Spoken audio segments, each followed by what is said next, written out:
Internet challenges. We all know them, we all love them, and we all think they're extremely stupid. In today's video, we're going to be taking a look back at all the internet's most dangerous and stupid challenges. We'll begin with the year 2010 and make our way up to 2022, aka the horrors of TikTok. A pattern you'll notice is that we as humans have progressively gotten dumber. Is that a surprise?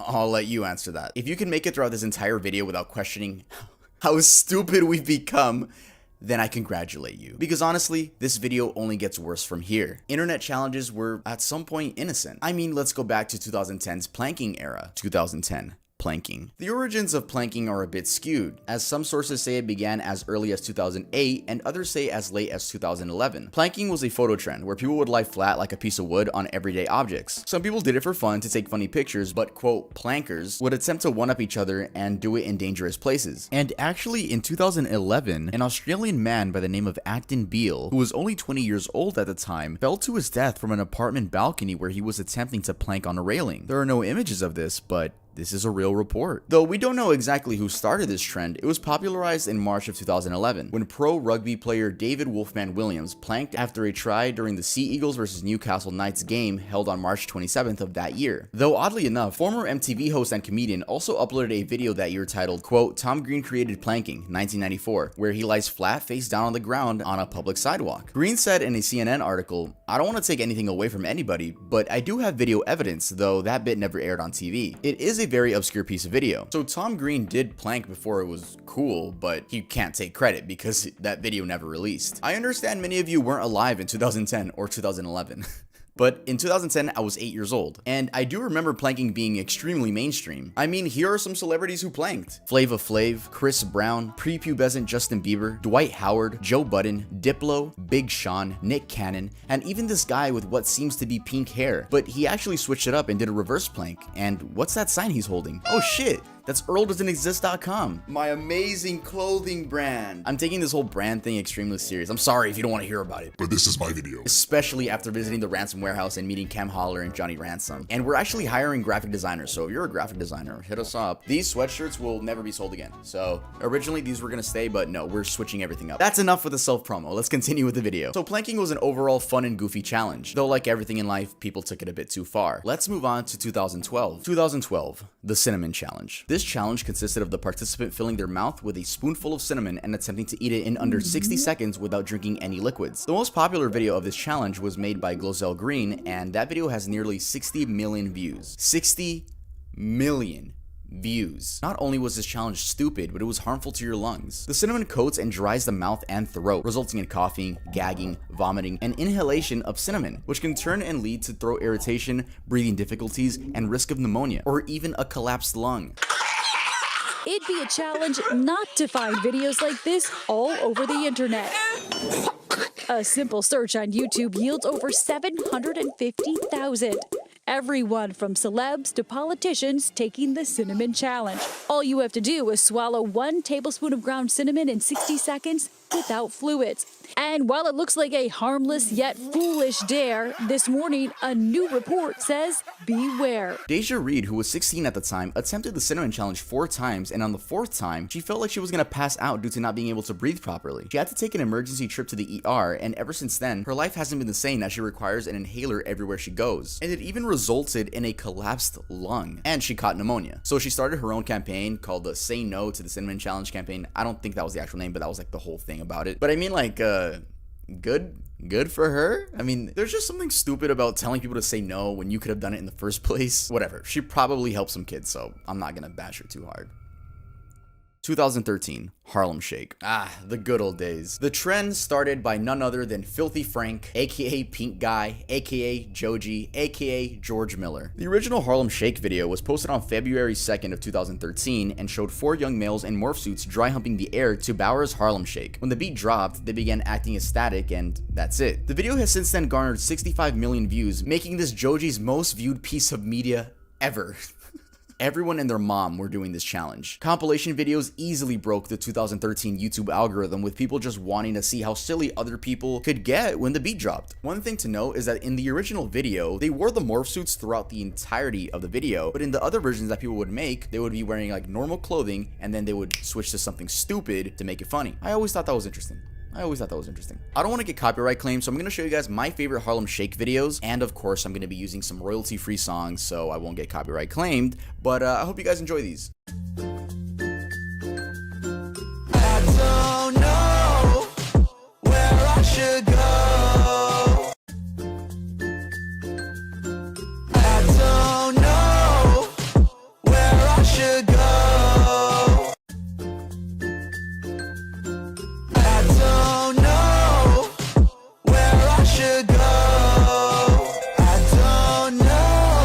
The song went on to go double platinum, but fun fact, though the Harlem Shake challenge began in 2013, the Harlem Shake dance began in 1981. The Harlem Shake is a jerky arm and shoulder movement just in time to the music. The dance was created by Harlem resident Al B in 1981. The dance was initially called the Albee. As indicated by the name, it is associated with neighborhood of Harlem in New York City. The dance became known as the Harlem Shake as its prominence grew beyond the neighborhood. Man, I remember the days when you could look up Harlem Shake on the App Store. I used to do it on my iPod all the time. There would be different apps, and one of them would be like with slow-mo ending. Do you guys remember that? Like the slow-mo ending? Oh my god, dude. Sometimes I want to go back to 2013. I'm getting carried away. You know what I do want to say? 2016 was such a good year. Everyone says it, but it was so true, bro. That was my freshman year of high school. All right, let's head over to the next one. Gallon smashing. Okay, so we're still in the year 2013. When I switch years, I'm gonna say at the beginning. So gallon smashing was the act of smashing milk or any type of gallon against the ground and pretending like you accidentally fell and then getting a quote funny reaction from random bystanders that were obviously shocked and would try their best to help. In some cases, milk exploded onto random bystanders' clothes. The original creators of this prank slash trend were 3 teenagers, owners of the Chasey channel, 40 million views and 3 minutes of gallon smashing. Of course, this only encouraged other people to do the challenge as well. Challenges are supposed to be difficult, but you're just being an asshole in this. Anyway, their channel consists of pranks that don't even end up being pranks, just douchey material, which I hope to God is fake, and their channel's dead, they don't even upload anymore. But the teens were actually charged with disorderly conduct and destruction of property.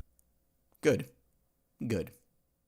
2014 Ice Bucket Challenge. All right, this one isn't bad nor stupid, so we're gonna go through this one really quick. First, let's talk about what ALS is. Lou Gehrig's disease, otherwise known as ALS, is a nervous system disease that weakens muscles and impacts physical function. The Ice Bucket Challenge was supposed to simulate how it feels to have ALS for a few seconds and ultimately was made to raise awareness and increase donations given to ALS research organizations. According to the ALS Association, the challenge generated $115 million, which is honestly amazing till this day. Oh, and we also got a funny LeBron meme out of it. The Fire Challenge. The literal challenge where teenagers would cover their body in rubbing alcohol, light themselves on fire, and then jump in the shower or a pool, you know, before you start burning alive. A dangerous dare that could end up in your child's social media feed. Young people setting themselves on fire. And they're taking videos of what happens next. Our Johnny Ann Thompson joins us live now and has been watching this trend and wondering, has anybody been seriously hurt by this, Johnny Ann? Well, Krista, one person has already died. That happened in New York State. We checked with our local hospitals, and so far, no one has been treated locally, but it is spreading. Some of the videos posted to social media are as recent as just a few hours ago. I'll let you guys know. I'm gonna be speechless for some of these. Some of these have no context. It just happened. Like, there wasn't like a creator that was like, I will now begin the fire challenge. No, some of these just happen. Yeah, I honestly couldn't find an origin to this. It's just dumbasses being dumbasses. The Salt and Ice Challenge. The Salt and Ice Challenge is an internet challenge where participants pour salt on their bodies, usually on the arm, and ice is then placed on the salt. This causes a burning sensation similar to frostbite, and participants attempt to withstand the pain for the longest time. The mixture of the ice and salt creates a mixture which can get as cold as a negative 18 degrees Celsius or 0 degrees Fahrenheit. The Salt and Ice Challenge can quickly cause second and third degree injuries. Due to the numbing sensation of the cold and possible nerve damage during the stunt, participants are often unaware of the extent of any injury sustained during the challenge, only feeling the pain after the fact. Okay, y'all don't be mad at me. Don't be mad at me. I tried this one. I remember, bro. Wait, it's 2014. I was 12. I tried it. I didn't feel anything. I know I put a warning at the beginning of the video, but don't try this stupid shit. Everything I'm listing is a list of what not to fucking do. Don't do this dumb shit. I'm not encouraging anyone that's watching this. Like, this is like a big ass advertisement to not do this shit. But yeah, I remember I tried it, bruh. I didn't feel anything. It didn't even make a mark on me. I think I was too pussy to let it like sit there. I just took it off. I was scared a little bit. 2015 Charlie Challenge. No, not that Charlie. Instead, people were asking yes or no questions to a ghost. Yeah. Charlie is a paranormal divination game where the player stacks 2 pencils on a piece of paper with yes or no blocks. Then you ask the quote ghost questions to get answers. The game is a modern incarnation of an older Spanish game called Juego de la Lapicera, aka the pencil game. It was popularized in the English-speaking world in 2015, partly through the hashtag Charlie Challenge. This is one that you're obviously not gonna get hurt from trying this, so I actually tried it for you guys, so let's go watch that clip. As you guys can see, we have 4 answers right here. We have yes, no, yes, poop. The difficult thing is fucking balancing these pencils, dude. I've been trying. Charlie, are you with us? Bruh. All right, let me use the actual spiritual name. Critical, are you here? Bruh. No, nothing. This is fake. I don't know why in middle school this took over, like 2015. My friends and I remember, dude, the internet was literally making us do paranormal shit in the middle of class. That was crazy. Charlie, are you here? Oh my god! Ah! Oh my god! It's on poop. It's on poop, guys. Whoa. Oh, that was my breath. Bro, see, that shit scares me. Anyway, let's move on. Kylie Jenner lip challenge. A challenge where teens would suck on a cup or shot glass in order to simulate having thick lips like Kylie Jenner. The challenge would make their lips swell up and bruise them, sometimes even popping blood vessels. The results were honestly disgusting, and you could see saliva strings like, ew? Bruising could last up to a week, and Kylie herself told sources that her lips are all natural and she hasn't had plastic surgery. That statement itself was way funnier than the challenge. What's the fuck? Let's move on. 2016, Banana and Sprite Challenge. Even though I said this was a good year, I'm talking about like my life and music-wise. This is the year that TikTok became TikTok. If you guys don't know, TikTok used to be Musical.ly, and was bought out by a company and became TikTok. So from this era moving forward, these challenges were very popular on YouTube and TikTok. Anyway, let's continue talking about the Banana and Sprite Challenge. Ever wanted to make yourself vomit on purpose? Yeah. Me neither. According to challengestodo.com, the steps include eat 2 bananas, drink a can of Sprite. The banana should be eaten quickly, followed by a can or bottle of Sprite. The last person to vomit wins the challenge. But why? Why does this mixture cause you to throw up? Allow me to read this quote by Kieran Kelly. The banana supplies the protein, and the cold soft drink adds a lot of carbon dioxide to your stomach. Your stomach is quite warm, much warmer than the soda, which means the carbon dioxide becomes less soluble at the higher temperature, and gas bubbles are making a very fast escape from the liquid. The banana protein coats the CO2 bubbles and makes a very stable and expanding foam in your stomach. The creation of the foam means you can't just burp to get rid of the CO2 in your stomach, but it has to get out somehow because your stomach is only so large. So an escape is made using its only available exit, the mouth. 2017. The Eraser Challenge. This can date as far back as 2014, but most articles I read said 2017. So basically, this is where kids would take a classic rubber eraser and rub it against their skin pretty hard, not like just a slight rub, like hard rubs, while reciting the alphabet just to see how long they could last. This challenge caused burns and skin infections due to kids sharing the same erasers. But yeah, I don't understand how challenges most of the time involve you just hurting yourself. Why would you voluntarily do that? I just don't understand. 2018 Tide Pod Challenge. One of the dumbest challenges on here is definitely the Tide Pod Challenge. YouTube actually removes these videos, or at least age restricts them, so I'm not going to be showing clips of that. I really don't need to explain why this was dangerous and stupid in the first place. I mean, swallowing laundry detergent is extremely toxic. The American Association of Poison Control Centers reports that as far back as 2012, poison centers received over 6,000 calls about laundry packet exposures in children 5 years and under. In 2017, though, over 10,000 children and 200 teenagers reported exposure. That year so far, there were at least 37 reported severe exposures among teenagers, half of them intentional. The Snorting Condom Challenge. So this one involved people snorting condoms through their nasal cavity and spitting it back out their mouth and like pulling it like that, and then it just comes out their mouth. I told you this video was gonna get really, it's like, I don't even know how you're still watching this. I don't know how. But yeah, because suffocation isn't a thing. Some of these challenges weren't as popular as the others. Not like you would see kids, you know, walking down the hallway at your school snorting condoms. At least not in my school.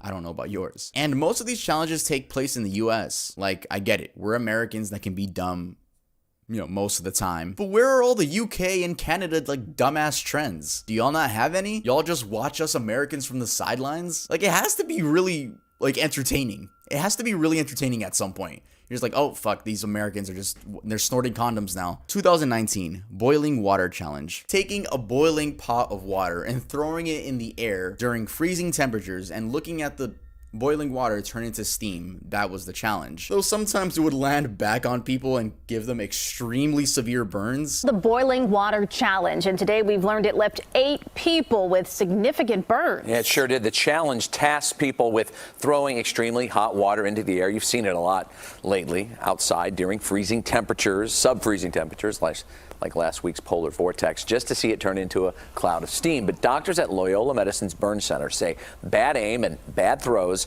sent that scalding hot water onto people instead of into the air.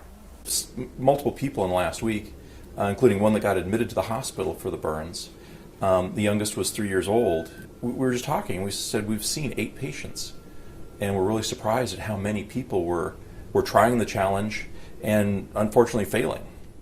Eye bleach challenge. A TikTok blew up encouraging users to grab jelly, hand sanitizer, bleach, and shaving cream, then to put it in a plastic Ziploc bag and hold that bag against their eye for at least a minute, and apparently their eye would change color because it would get lighter. The TikTok was by user Greg Lammers and claimed that this will change the color of a single eye, though that's not true. This dude's a video editor and just edited the video to make it seem like the challenge worked. He literally made a video that people will come across and believe is true. Of course people are gonna attempt it. He never directly said, hey, everyone else try it. No, but it's like, dude, what did you expect? People are gonna try this. Placing bleach under your eye, even though it's through a Ziploc bag, can lead to skin and eye damage, as well as vision loss if the bag ruptures. But he claims he did it because he wanted to show kids the dangers of internet challenges. Let's be honest, that was his escape excuse. And dude just wanted clout. He hasn't posted since 2019, and his most recent post has comments begging for his return. He seems like a pretty normal guy, judging by his Instagram post, but it doesn't seem like he's coming back to TikTok anytime soon. I feel like you have to be charged with something at that point.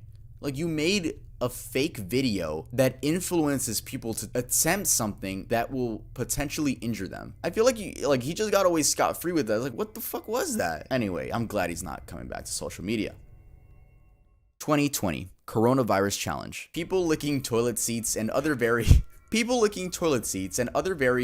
public objects in order to contract COVID-19. This started as a way to let people know, like, hey, we're young people. COVID only affects old people. Look what we can do. This was not popular to do at all though. The videos were popular, but it wasn't like this was a pop-in trend. There were only 2 notable users who did this challenge, a boy named Lars and a girl named Ava Louise. Lars actually ended up contracting COVID and was admitted into hospital.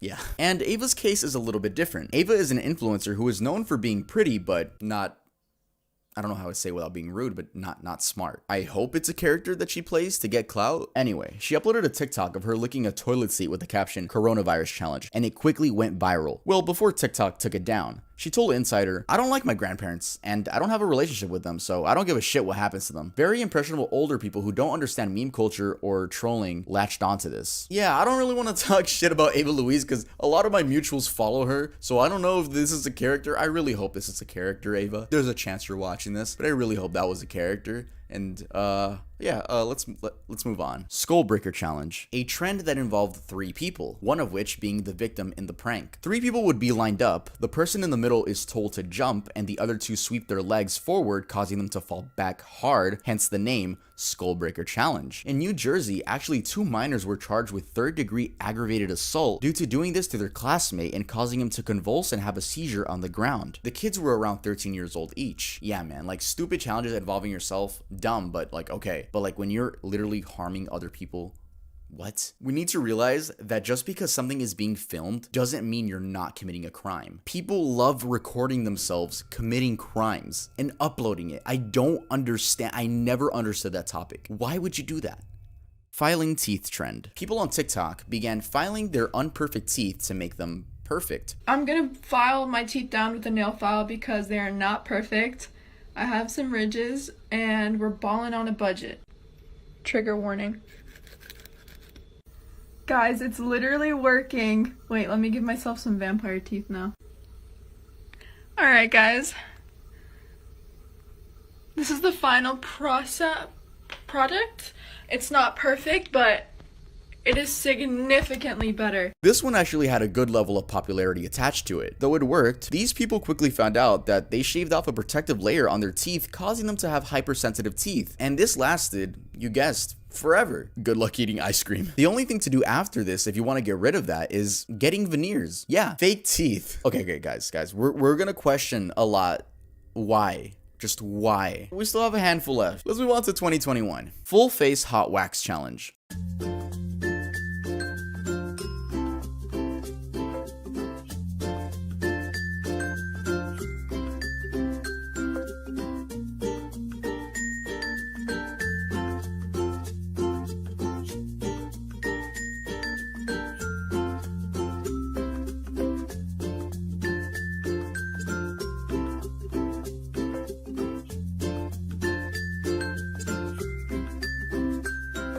Hell nah, buddy looks like he was forced to give that reaction. Alright, so 1. Suffocation. 2. Pouring wax all over your face means you're gonna end up ripping off eyebrows and eyelashes. And 3. Dermatologists say this is one of the dumbest things you can do, as there are parts of our face that aren't meant to be covered in hot wax that's gonna be ripped off, such as under our eyes, which have sensitive blood vessels, which is why those smaller ones exist. Also, waxing the inside of your ears is extremely dangerous, as that could lead to damage of the eardrums and internal bleeding. Devious slick. The devious slick. Kids stealing things from their schools and recording themselves doing it. We've spoken about this on the channel before, so I'm not gonna go too deep into it, but it was extremely viral and extremely unfunny. Kids would steal anything from their schools to get TikTok views and likes. And some kids even took it too far and they would destroy bathrooms. Like, that wasn't even part of the trend. What the hell? Benadryl challenge. Again, we've spoken about this one on the channel, but it was kids abusing Benadryl, which is an over-the-counter drug, and they would abuse it to feel the high, and they would record themselves and post it on TikTok. A handful of them were actually sent to the hospital, and I'll give credit to TikTok because I know damn well they don't support any of these challenges that go on, and they always try their best to take down videos that involve dumb acts like these and certain hashtags. But TikTok's banning system is a little bit just stupid. I don't want to compare it to Twitch's banning system because I feel like they're both equally horrible. That's just me being a YouTube fanboy. By the way, guys, I stream on my second channel. I haven't streamed in a while, but I'm gonna come back because I got a new PC. That channel is like at 75,000 subscribers. I want to get another 100K plaque, so if you guys could subscribe to that, that would be amazing. Shout out YouTube. That's the best platform of all time. If you guys want to be an influencer, please come over to YouTube. It's the best. It's the fucking best platform. I know I'm a YouTube fanboy. I've always wanted to be a YouTuber all my life. Thank you guys for, dude, I swear I have so much fun making videos. Like, I'm getting so carried away, bro. Let's fucking move on. The crate challenge. Stacking milk crates into the shape of a podium and seeing who can make it to the other side, though many failed. I heard about YouTube removing this video, so I'm not going to be showing any footage, but I'm sure you all remember this one. It was funny because people would fail it a lot. But falling during the challenge led to a variety of injuries, including but not limited to dislocated shoulders, ACL tears, broken wrists, and even spinal cord injuries. Imagine being in the hospital bed and just thinking, wow, I broke my spine because I tried the fucking crate challenge in 2021. 2022, the subscribe to Tuv challenge. Now, this is one of the most difficult challenges on this list. I'd be surprised if you could do it. So this challenge actually is about this one extremely hot dude. So the reason it's difficult to subscribe to him is because he's so like handsome and beautiful that YouTube just stops and it tries to gatekeep him. You literally just can't click subscribe. I don't know. If you can click subscribe right now and it lets you like stay subscribed, make sure to keep it because it's rare. Yeah, it's not like a million other people have done it. Just flash a random image of me on the screen. Why? Because this is my channel. I've always wanted a big YouTuber to do something like this. Literally, just randomly in the video. Here you go. You have to look at this now. All right, back to the outro. But yeah, that's it for this video. I actually was a guest on a podcast called the Cuff Boys Podcast, so I'll leave that down in the link in the description if you guys want to watch that. I made my account. Didn't give a fuck about it. Then when I was in middle school, that was when the whole Leafy, iDubbbz, H3H3 commentary shit was going on. And I was like, I gotta get in on this. Didn't want to show my face, so I would use a floating image of Daffy Duck. Make sure to subscribe to my second channel and make sure to buy something from the Earl brand, as everything on there is gonna be rare in the future. We're gonna literally everything on there gone. Poof. Yeah, but we're working on a lot of new designs for the summer drop, and make sure to stay tuned for the next video. I think the next video is gonna be the second 1 million special. It'll premiere live, so I'm really gonna hype it up on Instagram. If you guys don't follow me on Instagram, make sure to follow me on Instagram. And I'm sorry for talking too much. Goodbye, guys. I love you. I'll see you guys next time I upload.